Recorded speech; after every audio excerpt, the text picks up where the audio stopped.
Hello everyone, आज हम बात करने वाले हैं equation of trajectory of projectile motion.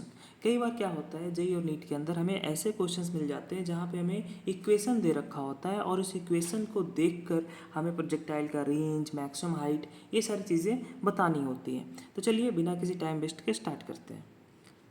सबसे पहले अगर मैं प्रोजेक्टाइल मोशन की बात करूं, हमने यू वेलोसिटी से थीटा एंगल पे एक बॉल को प्रोजेक्ट किया है। तो यहाँ पर हम इस बॉल के वेलोसिटी के दो कंपोनेंट कर सकते हैं। एक कंपोनेंट हमारे पास होगा यू कॉस थीटा और दूसरा कंपोनेंट होगा हमारे पास यू साइन थीटा। सबसे सिंपल बात यह है कि जब भी हम प्रोजेक्टाइल मोशन को देखेंगे तो हमेशा दो 1D मोशन को देखेंगे। एक 1D मोशन जो कि एक्स डायरेक्शन में हो रहा है और एक 1D मोशन जो कि वाई डायरेक्शन में हो रहा है। हमेशा इस बात को याद रखें, प्रोजेक्टाइल मोशन या 2D मोशन कुछ नहीं है, सिंपली दो 1D मोशन है। तो एक्स डायरेक्शन में की हम बात अलग करेंगे और वाई डायरेक्शन की बात हम अलग करेंगे। और उन दोनों फिनोमिना को यानी दोनों डायरेक्शन को जो जोड़ने वाली कड़ी है वो है टाइम।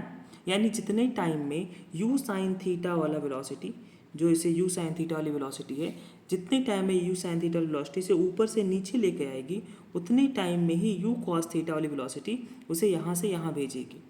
ये जो हॉरिजॉन्टल डिस्टेंस है इसे हम रेंज बोलते हैं, ये हमारा मैक्सिमम हाइट कहलाता है। आज का पर्पस हमारा रेंज और मैक्सिमम हाइट निकालना नहीं है, जबकि हमारा पर्पस आज इस प्रोजेक्टाइल के इक्वेशन को डिराइव करना है। तो सबसे पहले देखते हैं, एक्स डायरेक्शन में जो इनिशियल वेलोसिटी है वो तो यू कॉस थीटा है। और अगर मैं आपसे पूछूं कि क्या एक्स डायरेक्शन में कोई एक्सेलरेशन है, तो नहीं सर, एक्स डायरेक्शन में कोई भी एक्सेलरेशन नहीं है। सिमिलरली वाई डायरेक्शन की अगर मैं बात करूं तो वाई डायरेक्शन में जो इनिशियल वेलोसिटी है वो यू साइन थीटा है। ठीक है, वाई डायरेक्शन में जो एक्सेलरेशन है वो माता जी मतलब ग्रेविटी किधर की तरफ है, नीचे की तरफ, माइनस जी। अब अगर मैं आपसे बोलूँ कि टी टाइम बाद जो बॉल है वो यहाँ पहुँचा, तो इसका मतलब उसने पार्टिकल ने क्या किया है, पार्टिकल ने वाई डायरेक्शन में इतना डिस्टेंस ट्रैवल किया है और एक्स डायरेक्शन में ये डिस्टेंस ट्रैवल किया है। तो हम क्या कर सकते हैं कि एक्स डायरेक्शन में चूँकि एक्सेलरेशन जीरो है तो यहाँ पे क्या लगेगा, S is equal to V into T, distance is equal to speed into time. यहाँ पर चूँकि एक्सेलरेशन हमारे पास कांस्टेंट है तो हमारे पास इक्वेशन ऑफ मोशन हम यूज़ में लेंगे। ठीक है, इक्वेशन ऑफ मोशन हम यूज़ में लेंगे। तो यहाँ पर एस यानी एक्स, ये जो एक्स डिस्टेंस उसे क्या लिख देंगे हम, वी एक्स, यानी एक्स डायरेक्शन में जो वेलोसिटी थी वो क्या है, U cos theta into T. Y direction को अगर हम देखेंगे तो चूंकि एक्सेलरेशन कांस्टेंट है तो यहाँ पे इक्वेशन ऑफ मोशन लगाएंगे और अगर हम सेकेंड इक्वेशन का यूज़ करें, S is equal to U T plus half A T square. तो देखिए वाई डायरेक्शन में कितना डिस्प्लेसमेंट हुआ है, सर वाई हुआ है, हमने वाई लिख दिया।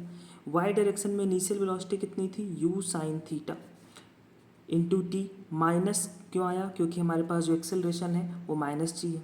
तो ये आ गया हमारे पास u sine theta t minus half G T square. जैसा मैंने आपको समझाया कि जितने टाइम में ये बॉल ऊपर से नीचे आया है उतने ही टाइम में ये बॉल यू कॉस थीटा इसे यहाँ से यहाँ लेके गया होगा। मतलब अगर हम किसी भी पार्टिकुलर टाइम की बात कर रहे हैं, जैसे पार्टिकल को पॉइंट पी पे पहुँचना है, तो पॉइंट पी पे पहुँचने के लिए उसने वाई डायरेक्शन में वाई डिस्टेंस ट्रेवल किया और एक्स डायरेक्शन में एक्स डिस्टेंस ट्रेवल किया, और जितने टाइम में उसने वाई डायरेक्शन में वाई डिस्टेंस ट्रेवल किया है उतने ही टाइम में उसने एक्स डायरेक्शन में एक्स डिस्टेंस ट्रेवल किया है। मतलब टाइम तो क्या है हमारे पास, सेम। तो यहाँ से अगर हम टाइम की वैल्यू जो कि x by you cos theta है यहाँ यूज़ कर लेंगे तो हमारे पास क्या मिलेगा, हमारे पास एक y और x को रिलेट करने वाला एक रिलेशन मिलेगा जिसे हम बोलेंगे इक्वेशन ऑफ ट्रेजेक्ट्री। चलिए निकाल लेते हैं। u साइन थीटा, t की जगह हम क्या लिखेंगे, x upon U cos theta minus का हाफ जी टी स्क्वायर, मतलब X square upon U square cos square theta. u से u कैंसिल हो गया, हमारे पास जो फाइनल रिलेशन बनेगा y is equal to sine theta by cos theta क्या हो गया, tan theta, X tan theta minus G X square upon two U square cos square theta. इस रिलेशन को हम बोलते हैं equation of trajectory of projectile. Sir आपने इतनी सारी कहानी क्यों बताई, हम तो सिंपल सिंपल क्वेश्चन करते आए हैं, उसमें तो कहीं इक्वेशन प्रोजेक्ट्री की नीड नहीं पड़ती। लेकिन कई बार नीट और जेई के अंदर अच्छे सवाल आ जाते हैं जहाँ पर हमें इस इक्वेशन ऑफ ट्रेजेक्ट्री की नीड पड़ती है, तो आपको ये कॉन्सेप्ट ध्यान में होना चाहिए। चलिए मैं आपको इस पर रिलेटेड एक सवाल दिखा देता हूँ कि जैसे हमारे पास सपोज करो हमारे पास एक इक्वेशन इस तरह दी गई है, y is equal to √3x minus G X square by two, और हमसे पूछा गया है कि पार्टिकल का एंगल ऑफ प्रोजेक्शन कितना है। ठीक है, और पार्टिकल की इनिशियल वेलोसिटी कितनी है। अब अगर आप सामने इस सवाल को देखें, ये नीट में आया हुआ सवाल है और जेईई मेंस में भी सवाल आया हुआ है, सिमिलर ऐसे सवाल जेईई मेंस और नीट में आए हुए हैं। तो y is equal to √3x minus G X square by 2। हमसे पूछा है एंगल ऑफ प्रोजेक्शन क्या होगा, हमसे पूछा है u क्या होगा। तो अब अगर हम ध्यान से देखें तो हमारे मन में क्या होना चाहिए कि हम इसको सीधे कंपेयर करेंगे। अभी जो हमने रिलेशन सीखा y is equal to X tan theta minus G X square upon 2u square cos square theta. अब यहाँ पे x की जगह तो x है, टेन थीटा की जगह कौन है, √3। तो tan theta is equal to √3, इसका मतलब जो थीटा है वो तो कितना है बच्चे, 60 डिग्री है।